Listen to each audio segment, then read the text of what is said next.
Anak! Nay, bakit? Matutulog muna ako saglit. Ikaw muna magbantay sa burol ng lolo mo, ha? Wag na wag mong iiwan yon. Dapat daw laging may kasama yon. Ha, bakit naman ay dapat laging may bantay? Pamahiin. Pag daw iniwan mo yung patay dun sa kabaong, papalitan daw yan ng puno ng saging ng mga engkanto. Sige, Nay. Naantok na ako eh. O siya, sige na. Lola, inaantok na talaga ako. Pasensya na. Matutulog muna ako saglit. 5 minutes lang, ha? Di naman siguro totoo yung mga pamahiin na yan. Engkanto. Sige. Oh, bakit walang bantay dito sa burol? Ang lolo! Lolo! Sinasabi ko na nga ba? Nay, bakit anyari?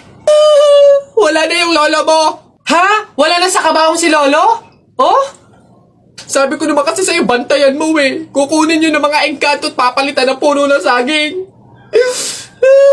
Kasalanan na ng mga engkantong yung babanatan ko yung mga yan. Puno na lang ng saging na natira, lola. Oh, di mabuti, Nay. Ha? Bakit? Di iwas gastusin. Makakatipid. Wala na tayong ipapalibing. Nay, pasalamat nga tayo sa mga engkantong yan. Sila na bahala dun kay lolo eh. O sige na, papakancel ko na yung lupang lilibingan ni lolo. Hello? Cancel na po yung lupa. Hindi na po kami magpapalibing. Okay. Salamat. Tipid ng 50K. Lala. Tapol. Hoy, Jepoy, tara, bari na tayo. May bago na akong pellet, Maganda to, Bili to ni Papa, ba't yan binili mo? Ang late-late naman yan. Di na naman uso yung mga pellet na ganyang maliliit, Yung sa akin, mahaba. Isang ganun agad, tapol agad. Yung sa'yo mukhang mahina, Yan ata yung nangangain ng bala. Duwag ka lang. Takot. Tara. Magsuot ka na ng mga shield mo. Tapol! Hay, tumigil-tigil nga kayo sa barilan nyo pag kayo nakamat at naka-hospital pa kayo, sinasabi ko sa inyo. Okay, girl, eto na. Ang kailangan mo lang, inote mo ha, eyeliner at lip tint lang. Hindi mo na kailangan bumili ng iba pang product. Save money, okay? Simula ngayon, magtitipid ka na. Okay, game? Let's go. Okay, alin ba dito?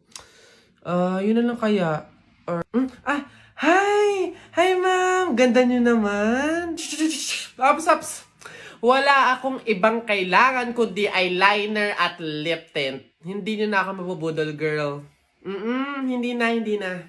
Ay, ganun ba, ma'am? Sayang naman yung i-offer kong lipstick. Pang lipstick na nga, blush on, at pang eyeshadow pa, all in one. At limited edition pa na para sa'yo. Sayang naman. Ganun ba? Patingin nga. Ay, ang gandang...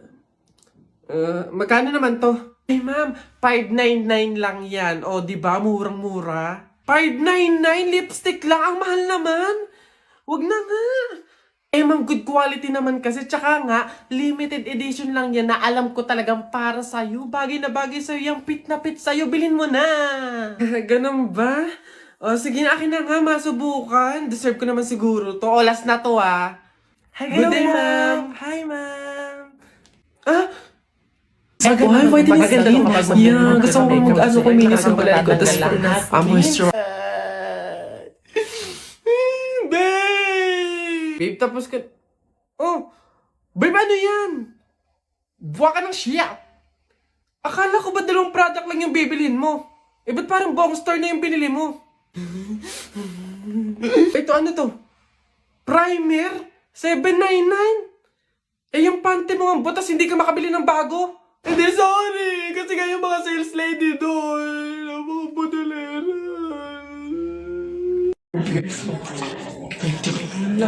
Hoy, Aida. Ano daw bang pinamatay? Aba, inatake daw sa puso.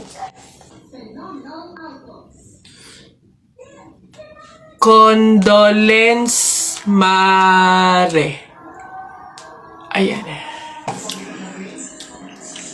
Hoy, ang lata na nga ng pagkakaluto ng sopas, wala pang rekado. Diyos ko po, tama ka. Kanina nga akala ko, Diyos ang ibibigay. Aba, tubig. Nagtitipid ata.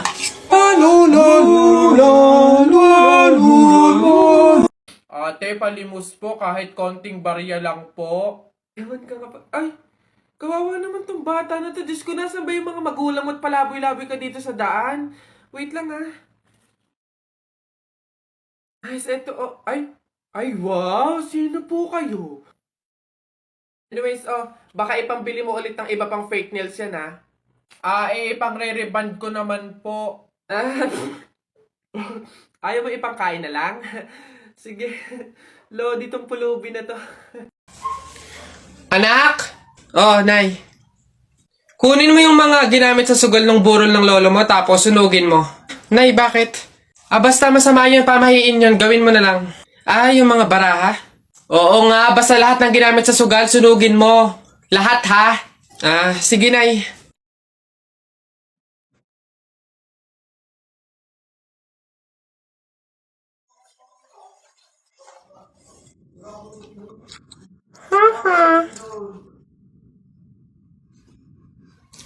Nasaan yung mga pera dito?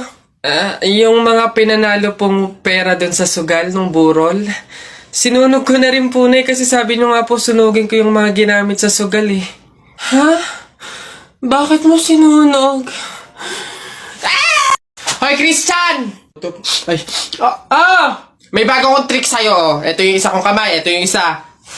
Oh! Panis! Yun lang, yabang-yabang nito. Mas malulupit pa mga magic tricks ko sa'yo eh. Talikod ka. Talikod.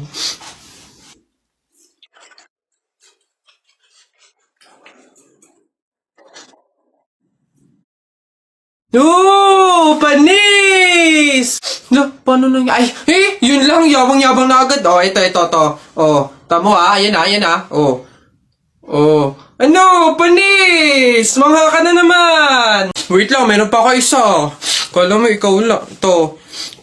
Matigas yan ha. Matigas. Ano, panis? Kala mo, ikaw lang ha, yabang-yabang mo. Wala yan, para yan lang eh. Wala yung talo dito. Ano? Talo ka pala eh. Mas magaling mga tricks ko sa'yo eh. Pare, nabilitaan mo na ba? Patay na doon si Kuya Tonyo. Kaya pagkatapos natin dito sa burol ni Kaplora, daan tayo doon sa burol ni Katonyo. Ay, ganun ba? Di bali na lang, Mare. Pamahiin kasi yun eh, na bawal pumunta ng dalawang burol sa isang gabi kasi daw may pamilya daw nila na mamamatay din. Wag na lang. Ay, ganun ba? Sayang naman ang dami daw pagkain doon, ang sasarap pa. Ha? Alam mo, hindi naman totoo yung mga pamahiin na yan, yung mga joke-joke lang yan ng mga matatanda. Alam mo, tara na doon, mga nagpapautulan sa mga pamahiin na yan. Mas madami pa ng pagkain doon, dito puro biskwit lang. Ilan ba nakuha ko? 1, 2, 3, 4. Madami pala. Kala ko kaunti na 4. Masarap yung kape, pero kailangan ko ng ibang drink syempre. Kaya, buti nakakuha ko dito. Ay, shucks! Hindi grapes yung nakuha ko. Ba yun? Okay na nga yun. Masarap nung kape, pero feel ko kulang to.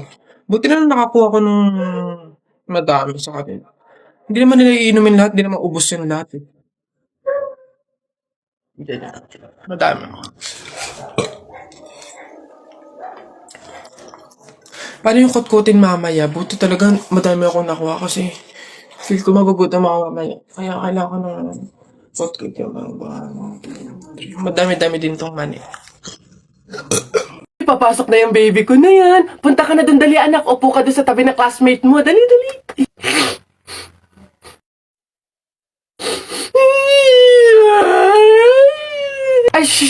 Sige, magagalit si teacher, nak. Sige. Tahan, anak. Dito lang si mama sa labas. Titignan ka lang. Oo. Dito lang si mama. Oo. Dito lang ako. Sige na, dali. Dito ka lang? Nak, dito lang si mama. Dito lang sa labas. Titignan kita, ha?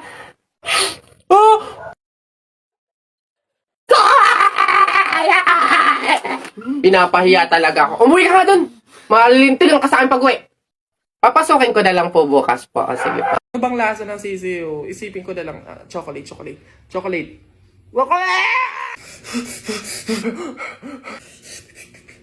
Hey people! Nagising ako na parang I feel so strong. I feel so stronger and I feel so strongest. Kaya isip ko talaga na i-overcome yung isa sa mga weaknesses ko, ang kumain ng sisiw sa balot. Simula pagkapanganak pa lang mga people, hindi pa ako nakakain ng sisiw sa balot. Ang kinakain ko lang yung dilaw at saka yung matigas, tapos yung sabaw. The rest, yung sisiw, oto. Uy, sa'yo na to. Uy, kainin mo to. Uy, tapang ko ba to? Feeling ko kaya ko na siya. Kaya ko na siya. So, ayan. Dalawa yung binili kong balot kasi diba ito. Balls. Dalawa kasi. Alam niyo na.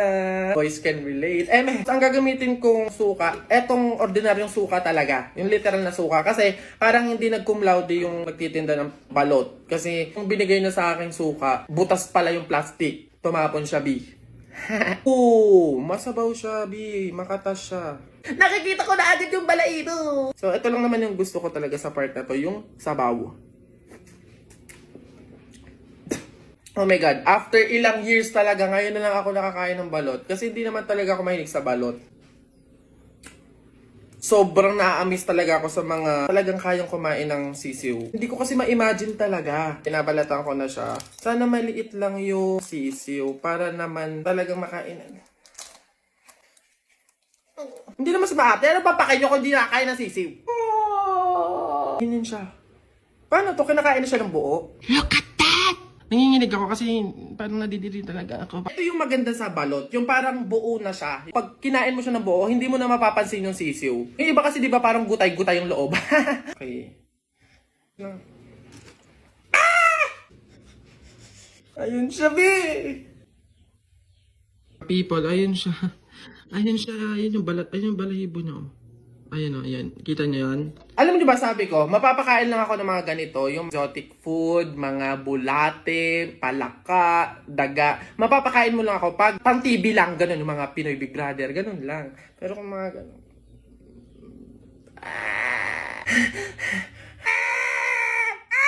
Ano bang lasa ng sisiyo? Isipin ko na lang, chocolate. Chocolate!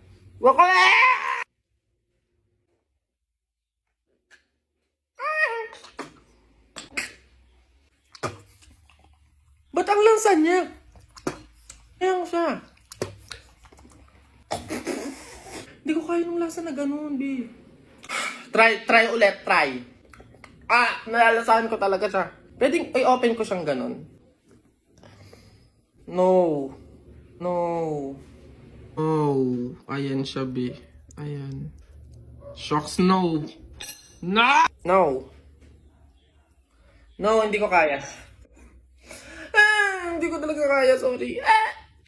Basta kahapon, pumunta ka. Aray! Nakagat ko yung dila ko, ang sakit. Hala! Bigay ka ng number, bilis! Ha? Number 4. A, B, C, D. Hala, letter D. Ibig sabihin, iisip ka ni letter D. Si Dodong yan, no? Yung crush mo? Nay! Hindi naman. Hindi ko na naman crush yun. Asim-asim ni Dodong, eh. Ikaw nga, tinan mo yung yung ilong mo nagpapawis.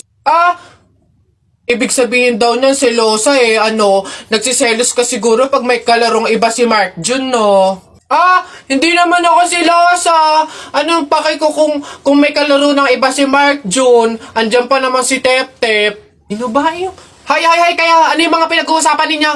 Kababata pa'y kumikiringking na kayo, ha? Hindi pa nga ata marunong magbasa at magsulat, lumalantod na. Uy!